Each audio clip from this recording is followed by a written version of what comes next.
الله أكبر الله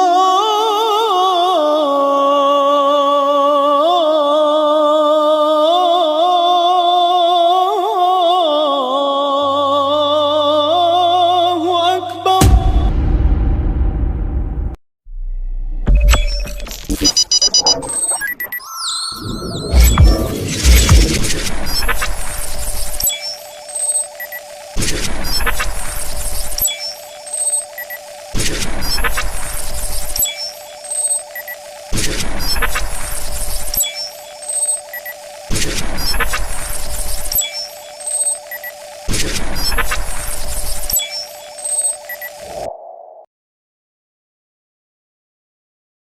Bismillahirrahmanirrahim. Alhamdulillahirabbil alamin wassalatu wassalamu ala asyrafil anbiya'i wal mursalin wa ala alihi washabihi ajma'in. Amma ba'. Assalamualaikum warahmatullahi wabarakatuh. Dalam video kali ini kami akan menunjukkan kepada anda 10 kesalahan lazim dalam solat, yang di mana kami akan menunjukkan apakah kesalahan yang sering kita buat dalam solat tanpa kita sedar, dan kemudian kami akan menunjukkan cara yang betul. Sebelum kita pergi kepada 10 kesalahan lazim dalam solat, saya akan menerangkan apakah yang dimaksudkan dengan solat. Definisi solat dari segi bahasa bermaksud doa ataupun memohon kebajikan dan pujian. Dalam istilah syarak, menurut ulama fiqh, solat bermaksud ibadah yang tersusun dari beberapa perkataan dan perbuatan, dimulai dengan takbir dan disudahi dengan salam, dengan mengikut syarat-syarat yang tertentu. Manakala menurut ulama tasawuf, solat bermaksud menghadapkan jiwa kepada Allah Subhanahu Wa Taala secara yang boleh mendatangkan rasa takut kepadanya dan melahirkan di dalam jiwa rasa keagungan, kemuliaan, kebesaran, kesempurnaan dan kekuatannya. Ibadah solat juga merupakan rukun yang kedua daripada rukun Islam yang 5. Menjadi kewajipan kepada seluruh muslimin dan muslimat agar mendirikan solat 5 waktu sehari semalam. Ibadah solat merupakan ibadah yang paling istimewa kerana ianya mendapat perintah secara langsung tanpa melalui perantaraan malaikat Jibril alaihissalam. Kefarduan solat berlaku pada malam Isra' dan Mi'raj.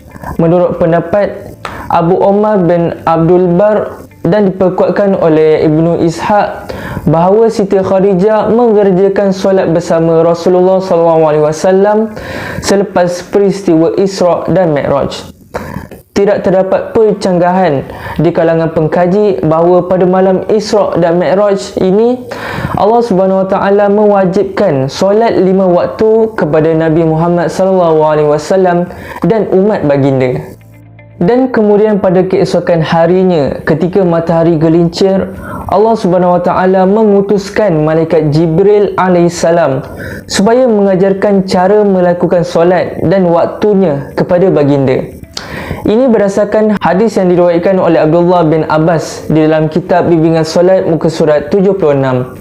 Berdasarkan pada hadis ini, dapatlah disimpulkan bahawa solat 5 waktu, bentuk dan caranya yang diamalkan oleh Rasulullah SAW dan para sahabat sejak ibadah solat itu difardukan adalah ditunjukkan oleh Allah Subhanahu Wa Taala melalui malaikat Jibril alaihissalam. Dengan ini bererti perbuatan solat yang terdiri daripada qiyam, rukuk, sujud, tahiyat awal dan akhir, salam dan bacaan ayat-ayat Al-Quran di dalamnya bukanlah rekaan Nabi Muhammad SAW, tapi ianya datangnya daripada Allah Subhanahu Wa Taala kepada hamba-hambanya. Akhir sekali, solat mengandungi falsafah ataupun hikmah tersendiri yang perlu kita hayati. Sangat dhaif pemikiran jika ada yang menganggap solat mengganggu rutin tugasan seharian. Ini kerana solat perlu ditafsirkan sebagai jalan petunjuk Allah Subhanahu Wa Taala untuk membimbing manusia supaya sentiasa menghargai dan menepati masa. Itu adalah falsafah ulung dalam solat.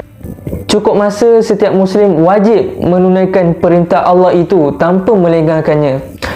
Allah Subhanahu Wa Taala berfirman dalam surah An-Nisa ayat 103 yang bermaksud sesungguhnya solat itu adalah satu ketetapan yang diwajibkan ke atas orang yang beriman dan ditentukan waktunya. Namun dalam menunaikan solat 5 kali sehari ini, mungkin ada antara kita tanpa kita sedari ada kesalahan-kesalahan yang kita lakukan ketika menunaikan solat. Itu saja daripada saya. Kemudian rakan-rakan saya akan menunjukkan apakah 10 kesalahan lazim dalam solat. Jom kita saksikan.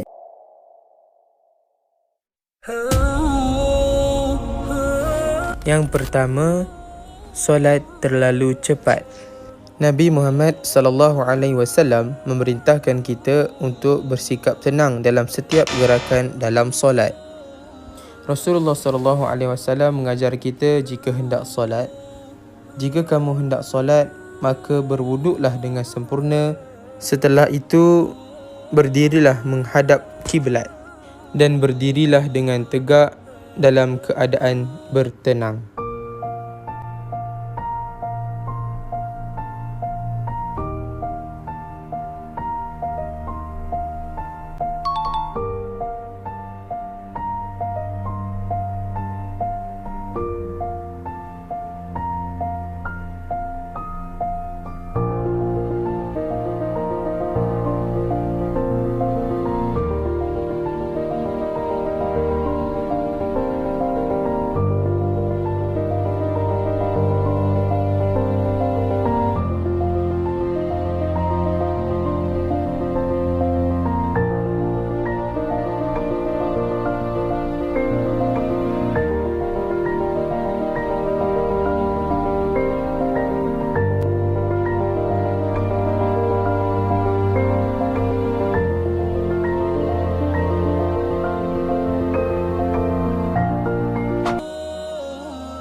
Kesalahan yang kedua, melakukan gerakan secara berlebihan. Para ulama menyatakan bahawa gerakan secara berlebihan dan diulang-ulang tanpa keperluan boleh membatalkan solat. Jika gerakan tersebut dilakukan secara terpisah-pisah, sebagai contoh, satu gerakan di rakaat pertama ataupun dua gerakan di rakaat kedua, dan gerakan itu terpisah-pisah daripada setiap rakaat, maka itu tidak akan membatalkan solat kita.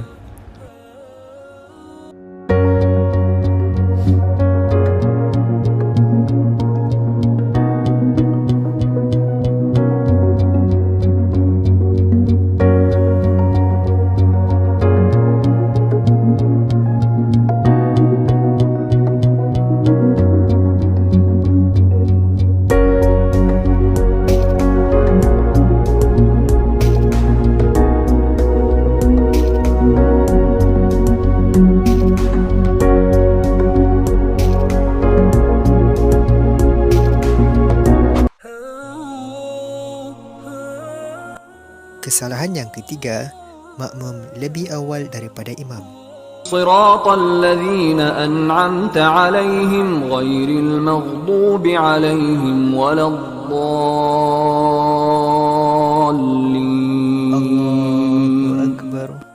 الله أكبر. المغضوب عليهم ولا الضالين.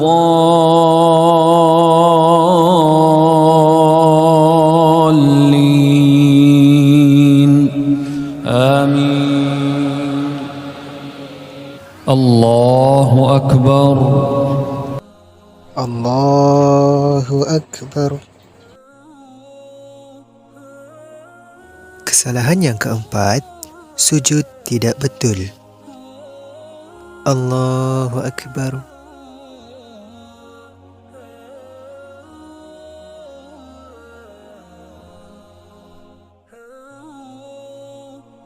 Allahu Akbar. Allahu Akbar.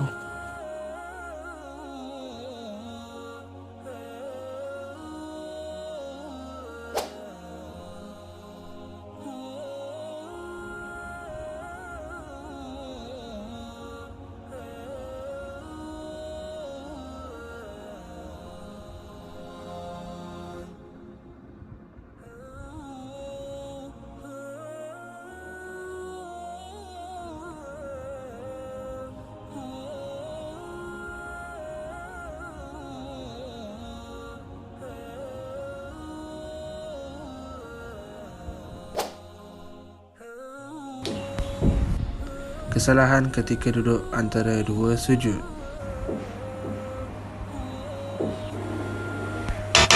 Duduk dalam keadaan kaki bersilang. Perkara ini salah kerana ia bertentangan dengan hadis Nabi tentang duduk antara dua sujud dengan menegakkan telapak kaki kanan. Yang sebetulnya diajarkan oleh Islam ialah duduk iftirash, iaitu duduk di atas tapak kaki kiri dan tegakkan tapak kaki kanan seperti ini, ataupun duduk secara iqa' seperti ini. Seterusnya, kesalahan semasa memberi salam. Tidak perlu tunduk, tetapi yang sebaliknya adalah Assalamualaikum warahmatullahi wabarakatuh. Assalamualaikum warahmatullahi wabarakatuh. Hanya memalingkan wajah ke kanan dan ke kiri. Kesalahan ke-9, mata tidak khusyuk ataupun tidak melihat ke arah tempat sujud. Aisyah radhiyallahu anha menceritakan Rasulullah SAW masuk ke dalam Kaabah, yakni untuk mengerjakan salat, dalam keadaan pandangan beliau tidak meninggalkan tempat sujudnya, yakni terus mengarah ke tempat sujud sampai beliau keluar dari Kaabah. Hadis riwayat Al-Hakim dan Al-Baihaqi. Kesalahan ke-10, Takbiratul Ihram. Takbiratul Ihram merupakan salah satu rukun solat, dan siapa yang tidak melakukannya, solatnya dikira batal. Dan salah satu syarat untuk melakukan Takbiratul Ihram ialah dengan berdiri dengan tegak. Sebahagian orang ketika mengikut imam, dia mengangkat Takbiratul Ihram sambil bergerak turun, yakni rukuk. Ini tidak disebut Takbiratul Ihram, akan tetapi ianya adalah takbir intiqal. Di dalam ensiklopedia fiqh dinyatakan orang yang salat wajib melakukan Takbiratul Ihram sambil berdiri dalam keadaan yang mengharuskannya untuk berdiri, yakni yang disebut berdiri jika keadaan posisi punggung tegak. Kerana itu tidak sah jika Takbiratul Ihram dilakukan sambil duduk atau menunduk rukuk. Daripada kitab Al-Mawsu'ah Al-Fiqhiyah. Baiklah, setelah kita melihat tadi beberapa kesalahan dalam solat, apa yang saya dapat simpulkan di sini bahawa kita sebagai umat Islam, kita haruslah memperbaiki cara solat kita. Kerana apa? Solat itu adalah tiang agama. Seperti mana kita tahu, jika sesebuah rumah itu tiang ni tidak kukuh, maka robohlah rumah itu. Seperti juga dengan solat. Jika solat itu tidak kukuh ataupun tidak sempurna, maka akan robohlah agama kita, kerana kita telah merosakkan tiang agama. Usahalah diri untuk muhasabah balik. Adakah selama ini kita solat dengan cara yang betul ke tidak? Kita muhasabah balik. Adakah solat kita selama ini sekadar ala kadar saja? Jadi kita muhasabahlah balik. Allah kata, para siapa yang solat, maka dengan solat itu dapat menghindarkan diri dia daripada melakukan maksiat. Jadi macam mana kita nak hindarkan maksiat sedangkan kita solat pun tak sempurna? Betul tak? Jadi kita janganlah terlalu mengejar dunia sehingga kita solat pun tunggal langgang. Saya bagi contoh, kita terlalu kejar nak kerja ni, tapi dalam masa yang sama kita solat cepat-cepat. Kita nak cepat habis sebab kita nak sambung kerja. Sedangkan dalam seharian kita telah menghabiskan 24 jam untuk dunia, tetapi untuk solat kita hanya habiskan masa beberapa minit je. Tidakkah kita rasa bersalah dengan Allah kerana kita telah mengejar dunia melebihi daripada kita kejar akhirat? Jadi sama-sama lah kita muhasabah balik supaya kita dapat keredaan Allah SWT. Jadi akhir kata, perbaikilah solat kita dengan cara yang betul supaya kita dapatkan manisan dalam solat serta kemanisan dalam beribadah. Jadi wabillahi taufiq wal hidayah. Wassalamualaikum warahmatullahi wabarakatuh.